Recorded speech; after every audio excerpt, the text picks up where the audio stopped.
My mother laughed. That's the part I keep coming back to. Not my brother-in-law's smirk. Not the way the partners from Callaway and Reed turned to look at me with that particular brand of polite pity. But my mother, standing 3 feet away with a champagne flute in her hand, laughing like it was the funniest thing she'd heard all evening. "This is my younger daughter," my brother-in-law said, one arm sweeping toward me like he was presenting a piece of furniture he wasn't sure he wanted to keep. "She works in soil, literally. She digs around in dirt for a living." He paused for effect. "We keep inviting her to these things hoping she'll get inspired." A few people chuckled. My sister looked at the floor. I smiled. Not the smile I use when something's actually funny. The other one. The one I've been practicing since I was 9 years old, and my brother-in-law, then just my sister's boyfriend, told me I had more heart than brains at Thanksgiving dinner, and everyone agreed that was a compliment. His name is Grant. I should say that clearly. Grant Whitmore. My sister married him 6 years ago at a vineyard in Sonoma, and I was maid of honor, and I gave a speech about how he made her laugh, because that was the truest thing I could find to say. That night, the night of his firm's merger celebration at the Meridian Club in downtown Chicago. I was 31 years old. I owned 40% of a soil remediation company with contracts in 4 states, and I had driven 2 hours in my 2019 Civic because my sister asked me to come, and I loved her. I stood there in my good blazer, the one I bought specifically for client presentations, and I let Grant finish his bit about the dirt. I nodded once. I said, "Great to meet everyone," and then I took a glass of sparkling water from a passing tray and I started watching. That's what I actually do at parties like this. I watch. I watch because I grew up with Grant Whitmore types. The kind of man who walks into a room and immediately calculates who's worth his time. The kind who mistakes confidence for competence and never notices when those two things come apart. I noticed something come apart that night, about 40 minutes in. Grant was working the room the way he always did. Hand on shoulders, laughing too loud, name-dropping the senior partner from the acquiring firm, a man named Whitfield, who I'd spotted earlier in the evening, standing quietly by the window with his drink, not talking to anyone, just observing. The kind of man who didn't need to perform. I watched Grant try to get Whitfield's attention 3 times. The 3rd time, Whitfield smiled politely and turned back to the window. That was the first thing. The second thing was subtler. I was standing near the bar when I overheard 2 junior associates talking, not about the merger, but about a clause, a liability clause. One of them said the phrase clean site certification, and then stopped talking when they noticed me nearby. I am a soil remediation specialist. I have a master's degree in environmental engineering from Purdue. The phrase clean site certification is not cocktail conversation. It is the kind of phrase that comes up when a property has contamination issues that need to be resolved before a transaction can close. I picked up my water glass and walked toward the hallway that led to the coat check, and I thought about what I knew about Grant's firm. Whitmore and Associates had been a mid-sized commercial real estate consultancy for about 11 years. They advised developers on property acquisition, mostly in the Midwest, some in the Southeast. In the last 2 years, Grant had been talking at every family dinner about this merger. Whitmore and Associates joining forces with Callaway and Reed, a much larger firm out of Atlanta. It was, according to Grant, the deal of his career. I thought about the liability clause. I thought about clean site certification. I thought about the fact that Grant had recently convinced my father, my 68-year-old father, who'd retired from 30 years of teaching high school chemistry, to invest his savings into a real estate opportunity with guaranteed returns. My father had mentioned this to me 3 months ago over the phone, casually, the way parents mention things they don't want you to worry about. Grant set it up, he said. It's all very secure. I had asked for the paperwork. My father said Grant was handling it. I hadn't pushed. I should have pushed. Standing in the hallway of the Meridian Club with the noise of the party behind me, I opened my phone and texted my college roommate. Her name is Petra, and she is a licensed environmental attorney in Illinois. And I had been meaning to call her about something unrelated for 2 weeks. I typed, "Are you awake?" Work question. Kind of urgent. She replied in 4 minutes. Always. Call me. I walked to the far end of the hallway near the emergency exit and I called her. "What's going on?" she said. Hypothetically, I said, if a commercial real estate firm was closing a merger and someone used the phrase clean site certification in a panicked way at the celebration party, what would that mean to you? Petra was quiet for a moment. It would mean someone has a contamination problem they either haven't disclosed or haven't resolved. In a merger context. But in a merger? Yeah, that's material. That's the kind of thing that has to be disclosed to the acquiring party. If it wasn't disclosed, that's fraud. I leaned against the wall. How serious? I asked. Depends on the site, depends on the scale. Could be fines, could be criminal if there was intentional concealment. She paused. Why? What are you actually asking me? I told her. Not everything, I didn't have everything yet, but enough. The merger. My father's investment, the clause, the way those two associates had stopped talking. Petra said, "Okay, don't say anything tonight. Don't ask Grant anything. Come see me tomorrow and bring whatever financial documents you can get your hands on." I said I would. I hung up and stood in the hallway for another minute. Then I went back to the party and I got a plate of food. And I talked to my mother about her garden. And I watched Grant Whitmore work the room, and I smiled every time he glanced over at me like he was checking to make sure I was still safely in my corner. I was. I was very comfortably in my corner. I just wasn't staying there. The drive back was 2 hours. I spent the first hour going over what I knew and the second hour making a list on my phone's voice memo app, narrating quietly in the dark while the highway unrolled in front of me. What I knew. Grant had brought in outside investors for something connected to this merger. My father was one of them. The investment had been pitched as secure and low risk. I had never seen documentation. What I suspected. There was a contamination issue on a property connected to either Whitmore and Associates or the merger deal. It may not have been disclosed. What I needed, the actual investment documents, the property addresses, any environmental reports. My father trusted Grant completely, not because Grant was trustworthy, but because my father was the kind of man who extended trust until given an explicit reason not to. 30 years of teaching teenagers had made him believe in the fundamental good faith of people. It was one of the things I loved most about him, and one of the things that scared me most about this situation. I called him the next morning at 8. "I've been thinking," I told him, "about your investment with Grant. I'd love to understand it better. Can you send me whatever he gave you?" My father said, "He mentioned you might ask about it." That stopped me. "He did? He said you worry too much, that it runs in the family." My father laughed a little.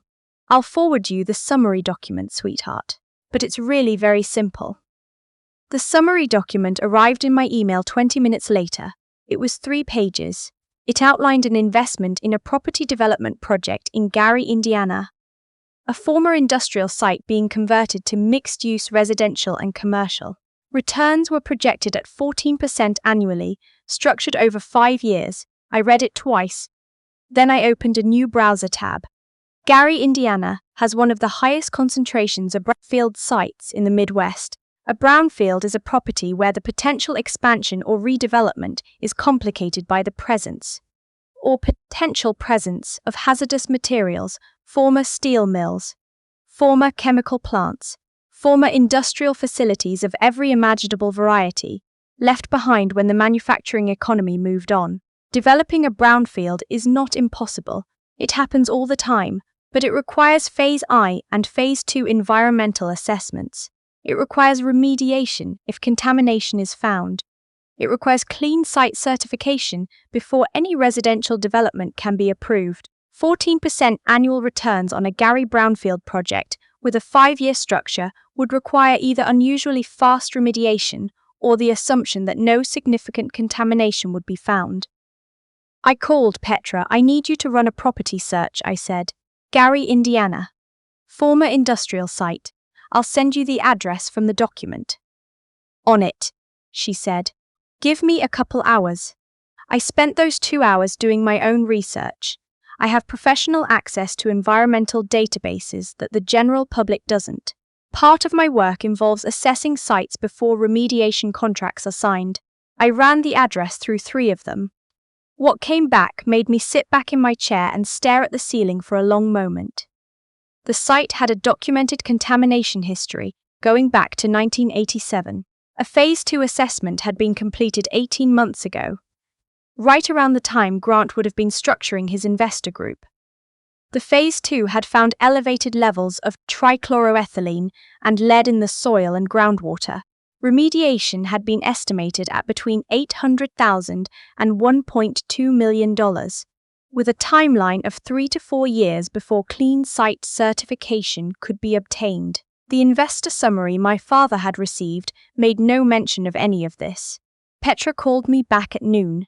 "Okay," she said, and her voice had that particular flatness she gets when she's about to tell you something you don't want to hear. "The property has a recorded environmental lien. It's been on file with the county since last year. Any buyer or investor doing basic due diligence would find this in about 20 minutes. Would Grant's firm know about it?" They advised on the acquisition. Yes, they would absolutely know, and the investors. If it wasn't disclosed to them, she paused. That's securities fraud, potentially wire fraud if it crossed state lines. And if any of those investors are seniors, you're looking at elder financial abuse statutes as well. I thought about my father, 68 years old, retired, a man who had given 30 years to a job that didn't pay what it should have, who had saved carefully and quietly and trusted his son-in-law because his son-in-law was family. "How many investors do you think there might be?" Petra asked. "I don't know," I said. "Grant mentioned it casually at Christmas. A group of us." I didn't ask. "Okay, here's what you need to do. Don't confront him. Don't tell your sister yet. I need you to get me as much documentation as you can.